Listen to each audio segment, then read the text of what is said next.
যাদের গ্যাস, অম্বল, অ্যাসিডিটি, বদহজম, চোয়াঢেকর এইগুলো মাঝে মাঝে হয়ে থাকে এবং খুব অতিরিক্ত হয়ে থাকে, একদিনের মধ্যে সম্পূর্ণ নিরাময় করে দেবো। নমস্কার, আমি বাদল মাহাতো। কী সকল জড়িবুটি দিয়ে করা হচ্ছে সেগুলো আপনারা যত্ন সহকারে দেখুন। আমি সেগুলো নিয়ম ফর্মুলা আপনাকে দেখাচ্ছি, কীভাবে সেবন করবেন তার পদ্ধতি আমি দেখাচ্ছি। দেখুন, এইটি হচ্ছে একটি বেল গাছ, আর এইটি হচ্ছে একটি তুলসা গাছ। এই বেলপাতা 8 থেকে 10টা আপনারা নেবেন এবং ম্যাক্সিমেশিন এবং শিলের মধ্যে পেশাই করবেন, এবং তুলসার 8 থেকে 10টা পাতা আপনারা নেবেন। সেই পাতাগুলো একসাথেই ওই শিলে কিংবা ম্যাক্সিমেশিনে পেশাই করবেন। তারপর 1 গ্লাস জলের মধ্যে সেটা নেবেন।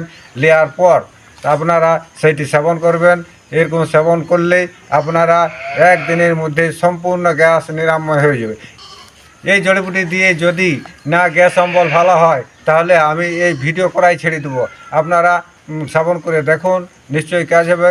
আর যদি কাজ হয়ে থাকে তাহলে আপনারা একটা শেয়ার করতে ভুলবেন না, একটা কমেন্ট করতে ভুলবেন না, ফলো করতে ভুলবেন না। নমস্কার।